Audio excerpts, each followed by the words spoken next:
Şöyle bir durum var mesela. Babanın sınır koyamadığını da öğrendik. Çocuğunun telefonunun şifresini bilmediğini, odasına giremediğini de öğrendik. Bilgisayarına giremediğini öğrendik. Şimdi burada ben neyi o zaman görüyorum? Bu baba çocuğuna otorite kuramıyor. Çocuğuna söz geçiremiyor, sınır koyamıyor. Yani çocuk merkezli bu ev belli ki.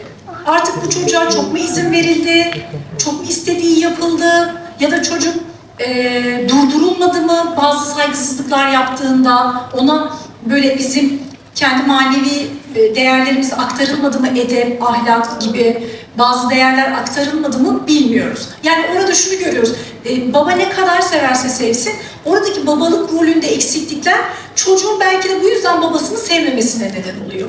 Ya o çocuğa sorarsan ki zaten öyle muhtemelen mutsuz bir çocuk.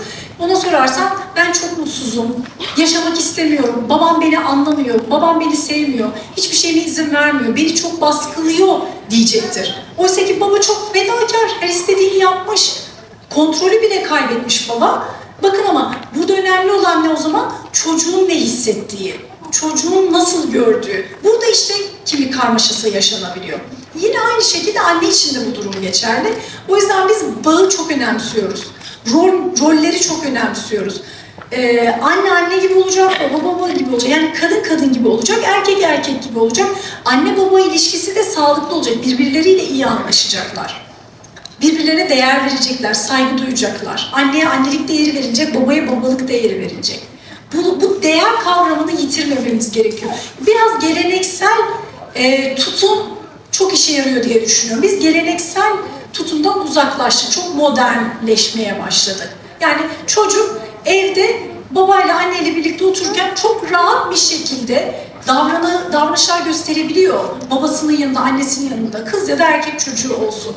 Yani rahat rahat küfürlü konuşabiliyor. Artık annenin de babanın da orada hiçbir etkisi olmuyor. Çünkü o kadar normalleşmiş ki çocuk için. Ya da anneye çocuk diyor ki sen işte ben yine söyleyemiyorum hakaretleri. Hakaret ederek konuşuyor. Yani konuşma biçimi anneyle hakaret. Orada baba anneye sahip çıkmıyorsa eğer, ya annene öyle söyleyemezsin.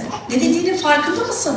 Deyip tepki vermiyorsa, baba da orada susuyorsa, şimdi çocukta ne oluyor? Ahlak yitimi de başlıyor, ahlaki yozlaşma da başlıyor. Yani bunlar çok bütün. Hep beraber, bütünsel bir şekilde ele almak gerekiyor. Yani kimlik karmaşasında olay sadece oyuncak oynaması değil. Yani size gösterdiğim o sunumda çocuk oyuncak oynuyor. Çünkü o bir sonuç. Oyuncak oynadığı için kimlik karmaşası göstermiyor. Yani onu bir çocuk, bir kız çocuğu arabalarla oynadığı diye cinsel kimlik karmaşası yaşamaz.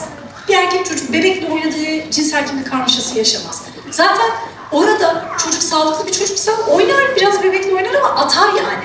Tekrar arabalara yönelir. Ama oynamaya devam ediyorsa, bütün oyunu hep böyle karşı cinsin oyuncaklarıysa, karşı cinsle hep arkadaşlık yapıyorsa, şimdi bir yoğun bir durum var, sürekliliği arz eden bir durum var. İşte biz orada bir sonucu görüyoruz aslında. Ya bu çocukta karmaşa var belli diyoruz. Ve erken dönemde de o çocuğa ulaşmak gerekiyor.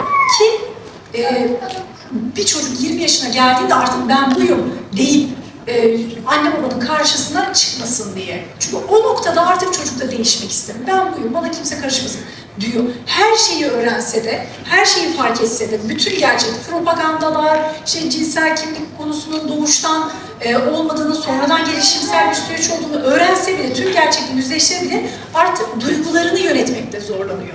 Yani artık haz aldığı bir şey var. Çocuk ilk olarak duygu karmaşası yaşıyor. Yani duyguyu alıyor, kendi benliğe oturacak daha küçük yaşta. O benliğin karmaşasıyla yaşanan bir süreç. Yani o benliğin üzerine bakın ne ekleniyor? Aidiyet ekleniyor. Aidiyetle birlikte devam ediyor. Karakteri, çocuğun ahlaki, maneviyatı o kadar çok büyük bir çerçevede ele almak gerekiyor. En son kimlik. Kimlik en son nokta. O yüzden erken dönemde müdahalelerde bu çocuklar düzeliyor. Çoğunluğu düzeliyor. Şimdi öyle içerikler var ki 3 yaş olarak seçtiğimiz içerikte direkt cinsiyet hoşnutsuzluğu içerikleri var. Yani transseksüel içerikler var. Cinsiyetini değiştirmek isteyen çocuğun çizgi filmi var 3 yaş grubunda. Şimdi 3 yaş, 5 yaş, bu okul öncesi dönem, erken çocukluk dönemi dediğimiz 8 yaş öncesi dönem çok önemli. Çocukların en çok zihinlerinin karıştığı dönem. kimliğin henüz hiç oturmadığı dönem. Ben bu ailelerle çalışırken, bu çocukları olan ailelerle çalışırken en çok ben anne babayla çalışıyorum çocuktan daha ziyade. Anne babanın, anne babalığını çalışıyorum, ilişkisini çalışıyorum. Nasıl anne baba olacağını öğretiyorum. Kadınlık nasıl olur, erkeklik nasıl olur? İnanın bunları konuşuyoruz, çalışıyoruz. Küçük bir çocuk varsa.